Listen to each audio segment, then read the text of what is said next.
This is going to be a quick video about something called end behavior. End behavior is when we describe what happens all the way on the left and all the way on the right of a graph. In other words, what happens when x gets really, really big or really, really negative.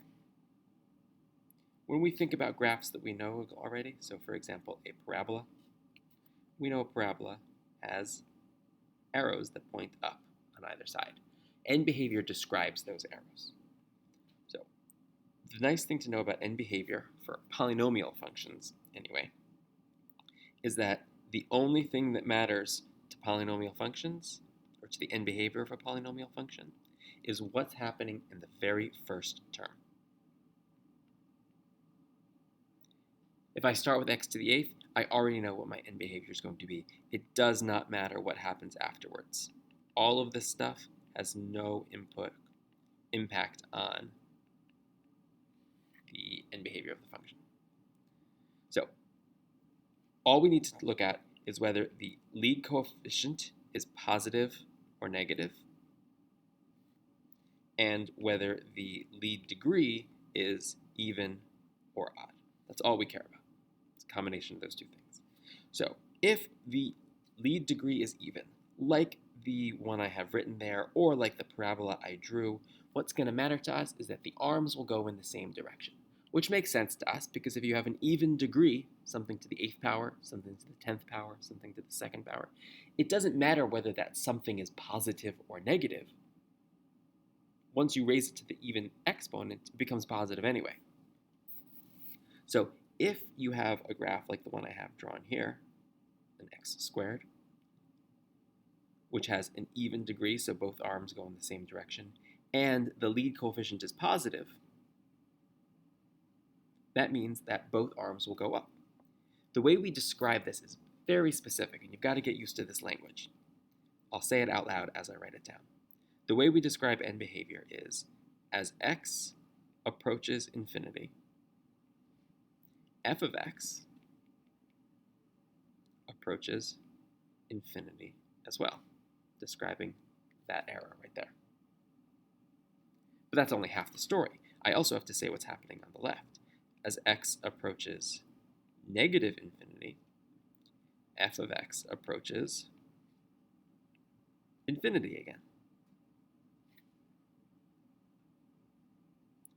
On the other hand, if the lead coefficient had been negative, so let's say I had graphed negative x to the 4th,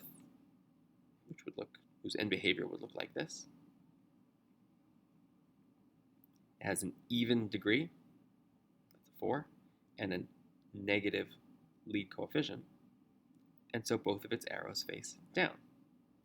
So we would describe this as x approaches infinity, f of x approaches negative infinity, meaning the arrow goes down, and as x approaches negative infinity, f of x also approaches negative infinity.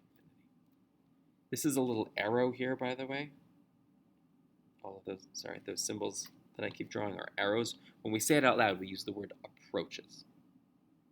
Now, if the function had an odd degree, so let's say it was f of x equals 3x to the 7th minus 5x to the 4th plus 2x cubed minus 3.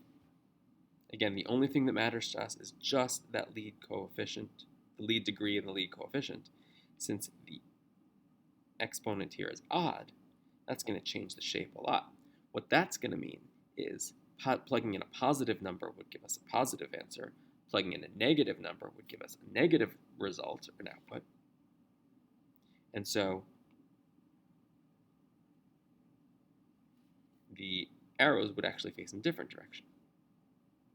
So we would describe this one as x approaches infinity, f of x approaches infinity, and as x approaches negative infinity, f of x approaches negative infinity as well. That was the combination of a positive lead coefficient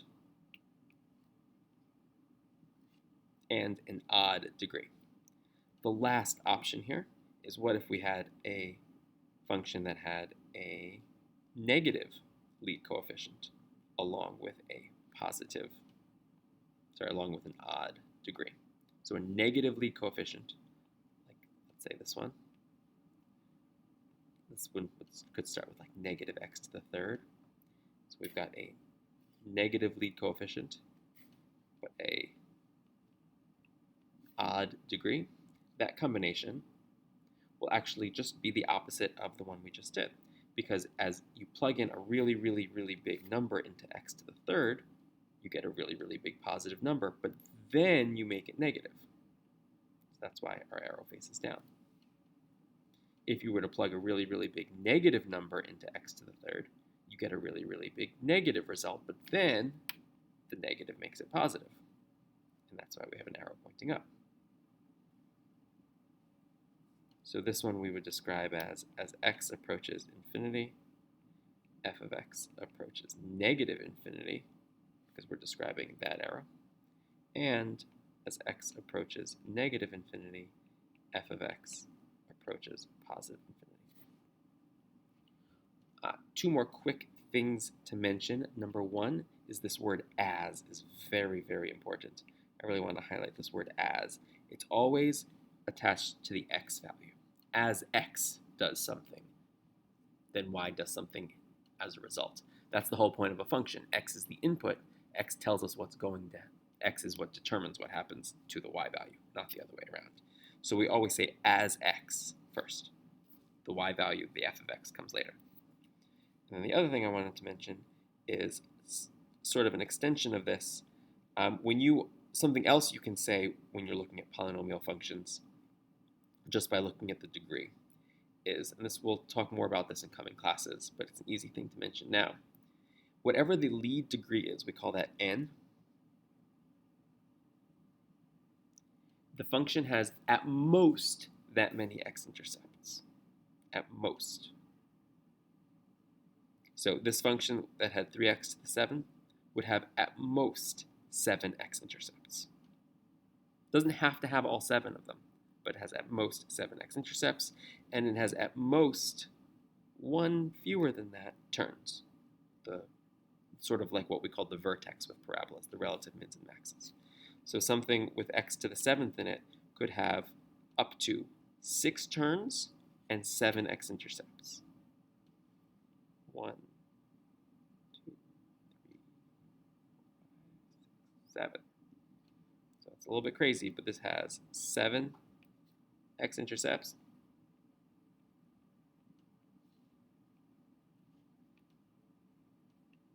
And we see 1, 2, 3, 4, 5, 6 turns.